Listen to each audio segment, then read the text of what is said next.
Welcome সবাইকে ইপুস creation তোমাদের সকলকে স্বাগত জানাই। এটা ব্লগ নাম্বার পার্ট 2। আজকে কোথায় আছে তোমরা দেখবে এই ব্লগে, আর কার সাথে যাচ্ছে এই যে আমার পার্টনার। চলো যাওয়া যাক। বাড়ি থেকে রওনা হয়ে পড়েছি, ওয়েদারটা কি দারুণ। এরপর বাড়ি থেকে টোটোতে উঠে পড়েছি। টোটোগুলো যেতে যেতে 20 নম্বর রেলগেটটা আমাদের এখান থেকে ক্রস করতে হবে। টোটো থেকে নেমে পড়েছি কন্টাধারের মোড়ে। কন্টাধারের অটোগুলোতে উঠে অটো করেই যাচ্ছি আমরা এখন ব্যারাকপুরের দিকে।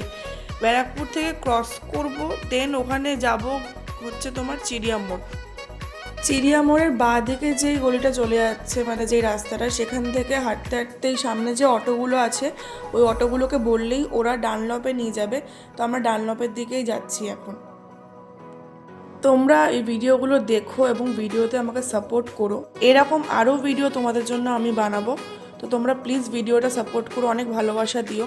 তো বলতে বলতে আমরা এখান থেকে রওনা হয়ে পড়েছি ডানলপ থেকে, তোমরা দেখেছো ভিডিওতে। তো রাস্তাটা এতটাই ভালো আর ওয়েদারটাও এতটা ভালো, কিন্তু সেদিকে খুব গরম ছিল। তো আমরা ফাইনালি পৌঁছে গেছি দক্ষিণেশ্বর, আর ব্রিজটা দেখিয়ে দিলাম। তো এখান থেকে সিধা আমাদের উঠতে হবে। আমরা গেট নাম্বার 1 থেকে উঠেছিলাম। এখানে অনেকগুলো গেট আছে, তো একটু বুঝতে অসুবিধা তোমাদের হতে পারে, কিন্তু ওখানে লোকগুলোকে জিজ্ঞাসা করলে তোমরা চলে যেতে পারো ওখান থেকে। প্রথমে আমরা ডিসাইড করেছিলাম যে আমরা দক্ষিণেশ্বরে যাব, কিন্তু সেটা আর পসিবল হয়ে ওঠেনি, সেটা বলছি পরে। তো ওইখানে দেখলে ডালাগুলো তোমরা কিনতে পারো, এবং তোমাদের রাস্তাটা দেখিয়ে দিচ্ছি যে প্রথমে আমরা যাচ্ছি বেলুড় মঠ। তো বেলুড় মঠে এখান থেকে লঞ্চের থেকে আমাদের উঠতে হবে। দক্ষিণেশ্বরের যে ফেরিঘাটটা রয়েছে সেখান থেকে আমরা উঠবো তো লঞ্চে। তো দেখা যাক, লঞ্চে যাই আমরা। সামনেই গঙ্গাটা দেখে যেন মনটা পুরো জুড়িয়ে যায়। এখন দক্ষিণেশ্বরে অনেক নিয়ম চেঞ্জ করে দিয়েছে, মানে এত সিস্টেম ভালো করে দিয়েছে যে এটা খুব সুবিধা হয়েছে।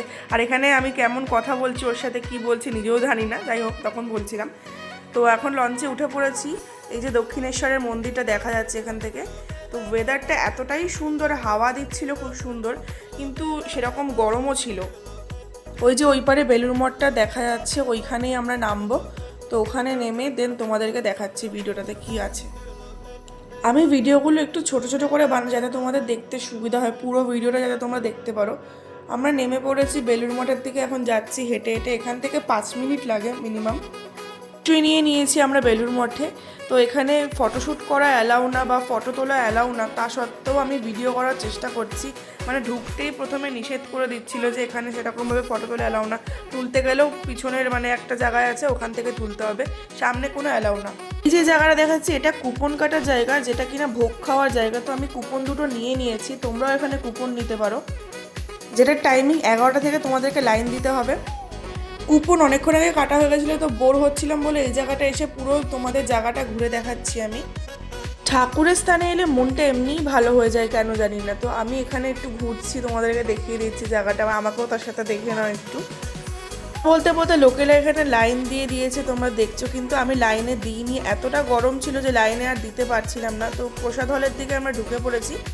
এখানে 2 মিনিট মতো হেঁটেই আমরা প্রসাদের হলের দিকে ঢুকবো। তো হলে আমরা ঢুকে পড়েছি। এবার হলটা দেখো, এত সুন্দর হলটার সিস্টেমটা এত ভালো। বসে পড়েছি এবং প্রসাদ দেওয়া শুরু করে দিতে তৎক্ষণাৎ তোমরা দেখতে পাচ্ছ। ঠাকুরের ভোগ খেয়ে যে একটা শান্তি, সেটা বলে বোঝানো যাবে না। যদি তোমরা যাও এখানে অবশ্যই ভোগটা খেও। কথা বলতে বলতে খিচুড়ি, লাবড়ার তরকারি, চাটনি, পায়েস সবই দিচ্ছে এখানে। সবকটা খাবারই অমৃত। ঠাকুরের প্রসাদ এমনি অমৃত হয়। আমাদের খাওয়া কমপ্লিট। তো আমরা এখানে ভিডিওটা এন্ড করবো ভাবছি, কিন্তু পরে ভাবলাম যে ভিডিওটা একটুখানি এগোবো, কারণ আমরা এরপরে একটা জায়গায় যাচ্ছি। এই যে অতীন্দ্র, এখানে যাচ্ছি আমরা অতীন্দ্র মাল্টিপ্লেক্সে। পাশেও আইসক্রিম খেয়ে পোস্ট দিচ্ছে আবার। হাতে সময় ছিল তাই জুডিওতে এসেছি একটু। একটা ভিডিও পোস্ট করেছি, তোমরা সেটা দেখবে রিলে।